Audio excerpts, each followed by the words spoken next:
What's up? I'm Stephen Ryan, Hall of Fame direct sales rep and creator of ConveYour.com, where we help companies with large independent sales forces recruit, train, and retain more of their sellers.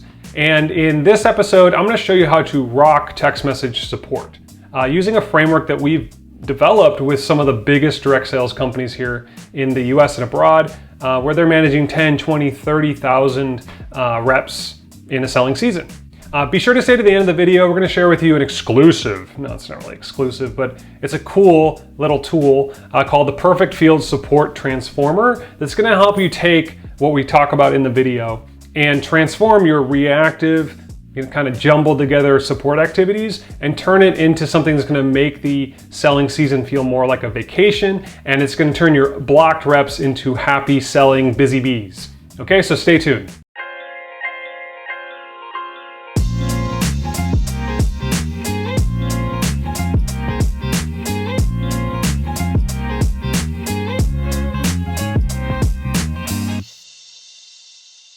Okay, let's talk about some challenges you and your team might be facing. Does this sound like you?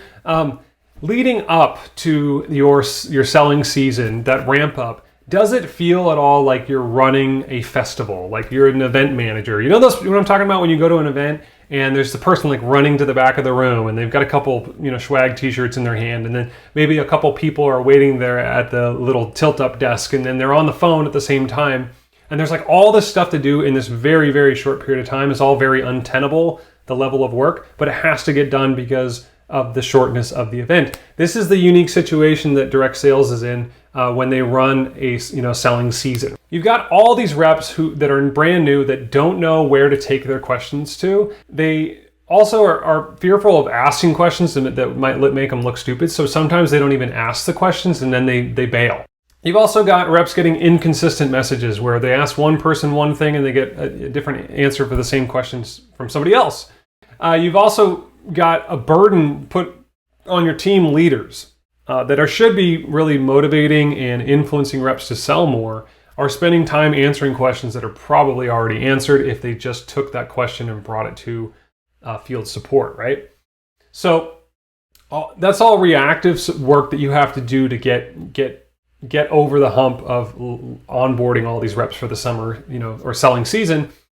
Meanwhile, you also have this workload of all of these alerts that you have to get out to the field, right? So sales and prize deadlines, compliance guidelines, product updates, Zoom call schedule, stuff like that.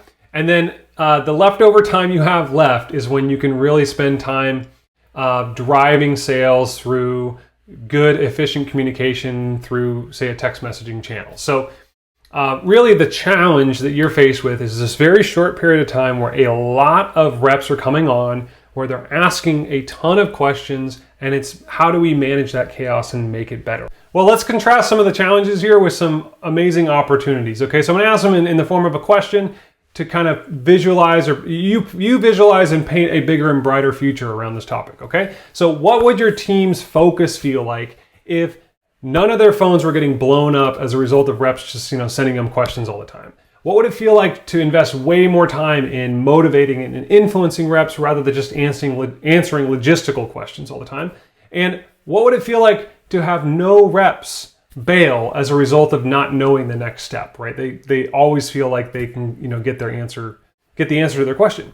What would it feel like for no reps to be able to say, my manager didn't tell me about that, or I didn't know that was available, or something like that? And then how cool would this be? What if reps said, it's like you read my mind. It's like you sent me the information I needed right before I got to that step. How cool would that be, right? So we're going from reactive to proactive. Well, the answer to all these questions, that would be awesome. And I'm going to show you how to get that result. Before we go through the framework, I'm going to give you a little backstory on how we developed this framework and why we might be uniquely qualified to talk about this problem. So I've been developing field training and SMS solutions for companies with 1099 sales forces for over a decade now, and I've watched them all struggle with the ins and outs of managing a huge sales force and supporting them via text message. Case in point, one of our clients a couple years ago had 700 locations, 700 plus locations, each with an individual call receptionist, and they took that from 700 receptionists to 100 text message responders in a single text call center. So they get millions and millions of text messages to that location. And so you're going to learn a thing or two around how to do field support at that scale. So we've kind of had a front row seat to seeing what does work and doesn't work. And that is what has helped us develop this framework. All right, so the first step in the framework is to map the journey. Map the journey the rep takes in your business, the selling experience, maybe even the recruiting experience. I can't tell you how many times I've had companies come to us and get super excited about automating all their training, automate their text messaging to their reps. And I say, great, show me your onboarding flow. Show me a whiteboard or something around what your flow is, or at least an outline, like a text outline that shows what the steps they go through, and they can't produce one. And I'm always amazed by this, especially in big companies. The thing that's happened over time is that they've added and removed individual processes and experiences for the rep. They add one in, they pull one out, that sort of thing. And what happens when they do that is there's no one person that has the full understanding of what the experience, except the rep.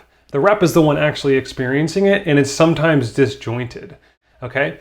And so it's super important that we're vigilant around what that experience is for the rep.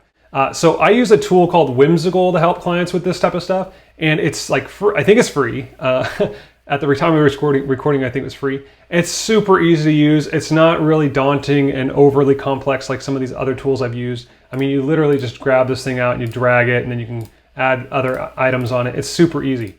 What I have here is just a little one I put together that goes all the way, it's of course hypothetical, but it goes all the way from when someone first learns about the job, okay? So they get referred by a friend, they receive an opportunity video, okay, via text message or something. And then did they take action? If not, we're gonna send them down a nurturing sequence where we're gonna get them on a regional recruiting webinar every once in a while to warm them up. If so, if they fill out an application, did they fill it out? No, we're gonna send some nudge text messages. Over here, we're then gonna, if they do fill out the application, we're gonna alert the local area manager to follow up with them and double down with them, okay? And then explain the contract and explain how the contract works and when they'll go out for the season and stuff. Did they finish the contract? If not, we're gonna nudge them, yada, yada. So we're going through and we're laying all of this out. Now, the way I think about this is a sentence like this. By date, I will have to do action for stakeholder. So, by 2 weeks in from signing my contract, I should be done with my training. I should have completed my compliance training so that the compliance department is good, right? And so putting that little stakeholder on there helps you to understand who's going to want to know the information about who is where. On the other topic here, while I'm laying this out, I'm also looking at what are the things that are fixed? What are the fixed parts of the schedule for the selling season that are always going to be there, right? So we have a weekly recruiting webinar, and then later in the summer we turn that off and we have the start of the summer sales contest, right? And then we have when it ends, and then maybe there's some kind of intro to leadership meeting or something. And these are fixed. So regardless of where somebody else is in the flow, they're there. And then we're going to put them there because they're going to interact with those messages. And depending on where the flow is, you're going to want those messages to line up where their flow is. We'll talk about this a little bit later. These outbound alerts on deadlines and contests and stuff come in nicely later. Step 2 of the framework is to become the customer. We're not talking about customer support here. We're actually still talking about reps, field reps, but I want you to think about servant leadership, okay? Servant mindset. In this regard, you are serving your customer. The rep is your customer. And if you think about it that way, where perception is reality and what the rep is experiencing is their experience and the customer's always right, it's really helpful to get past some of this stuff where it's like, oh, it's just a bunch of reps that were supposed to listen on day one and they forgot, right? Well, it is what it is, and they still need to sell. And if they did forget, they still need access to that information, right? And so if you get past some of that, culture stuff and you just focus on serving these people, it actually gets easier because you can start to think of more questions. Now, the beauty of this framework, when you go through a framework like this, is it starts to bubble out all of the individual steps that a rep goes through to do the job. And some of them maybe you'll start to realize there are questions like, oh, that's why they always ask that question, because once they go here, then there's no explanation as to how they get here or when that's going to happen. Okay. So by documenting it all, you start to uncover the places that aren't greased well. Step 3 in the framework is to create, collect, and curate. So we're going to create and collect questions and then curate answers for those questions. So let's go back to our journey. If you see all these little purple dots, these are all places where I've been trying to generate questions that might go with that step. So what are some questions that the rep will have? You might have one right away, and then you might want to take some time to really think through it. So how would they know how to complete the action? How will they know when they are completed with the action? What does done look like? So let me give you an example.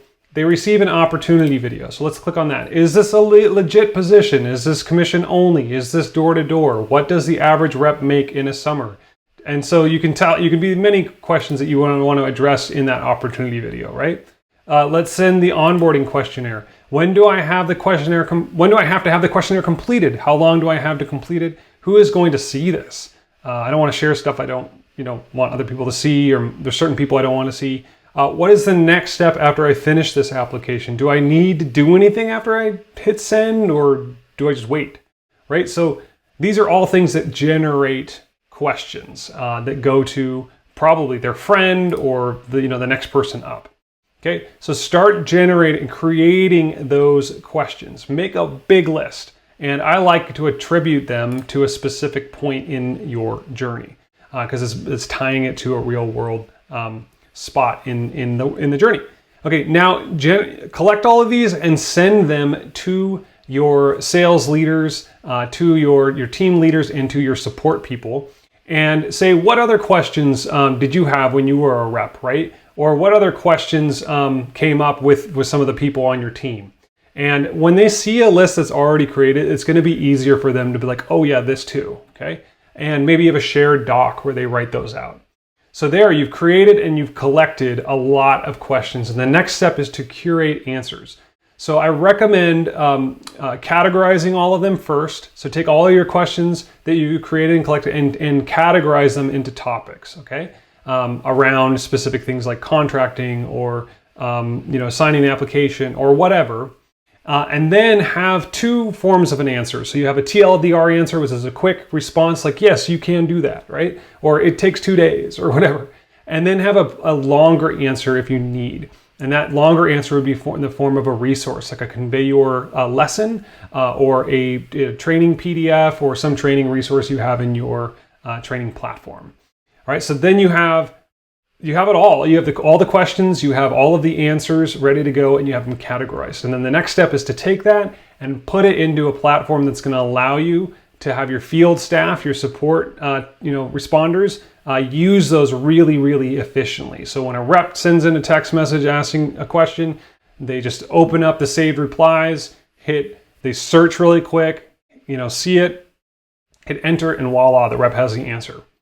So ConveYour has that built in. We call it snippets or saved replies, and it's built into our conversation, our texting platform. Step 4 is building the muscle. So what do I mean by that? You've done all this work to collect it, you built your journey, all of that, and the worst thing you could do is just not really market it, right? It's like building a product that you didn't market.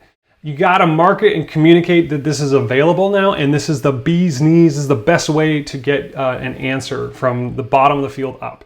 Okay, so proactively communicate to your leaders, to your VPs, to all reps that this is the place where you get your support. This is a cool tip. Use a V card, use an iOS V card, and make a profile of a persona. It could be Johnny or Vicky, okay? Or some name that you're gonna give your field support location, and also list out all of the other contact locations like emergency or legal or, commissions, questions about commissions. If they're different channels, put it all in that V card and then send that V card out via text message. And now you've said this is where you go. You've steered them all to that one location. this is killer. This really reduces the amount of people coming through different back doors and different side doors to ask questions. And make that persona. There's a reason why Apple calls Siri Siri, not Automator on your phone, or something. There's a reason why you give it a name, because it's brandable and it's easy to brand. So did you ask Johnny? Did you ask Vicky? Oh yeah, I'll ask Vicky that question, right? So give it a brand. And then the last thing is be kind of strict about it. So you're going to set this up, you're going to have it all to go, but people are going to still have the habit of reaching out to their frontline manager, or they're going to be reaching out to you or your field staff. You got to be strict on it, and you just got to say, hey, we have Johnny now, or we have Vicky, go ahead and send a text and send them the link, okay? And they'll get used to doing that, and then when they get a better response and a faster response from field support than they do you, because you're so busy and you don't answer, then they'll realize that's where to go. Okay, so step 5 is to automate all of your outbound field communications. All of those little text messages like, hey, we got a Zoom call tonight, and the contest is starting next week, and the competition's gonna end, you better get your orders turned in, all stuff like that. You want to lay them out weeks before the peak season, right? And if you saw when we were setting up the journey in step 1, I was kind of laying those out in my journey as kind of like a fixed list, a little sidecar here. And it's super helpful to lay them out this way. Again, you're trying to buy back a ton of your time, get this off of your plate so you can focus on influencing and motivating reps and responding to issues that come up that use your unique ability. The other thing it does is back to step 4 about building the muscle, it reinforces the channel. So they are getting these messages from you consistently, and it's an easy way for them to reply. So that is step 5, automate the field communications.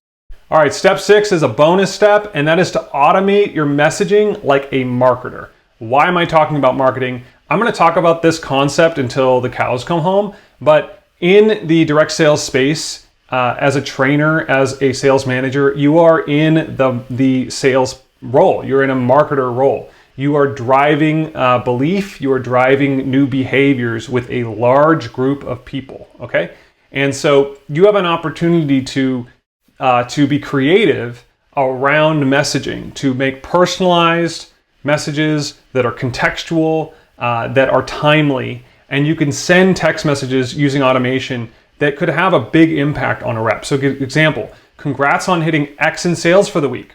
You are less than Y away from hitting your next promotion. Keep going, right? So it's got their name on it. It's got it's contextual to how much they've sold. All sorts of stuff you can do working with your IT team, with maybe us, with ConveYour, to automate these types of messages and make a rep's day, right? Or really spark a conversation. So that is step 6, automating like a marketer. All right, so maybe you're on the fence around implementing text support. Or maybe you need to sell this to the board or sell this to your manager as to why you want to invest in this project.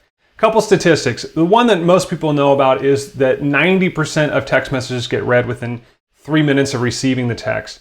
But another lesser known statistic is that 68% of millennials choose text messaging first over any other type of communication. So that's kind of going against the grain if you're asking to do phone call support or email support or any other type of support.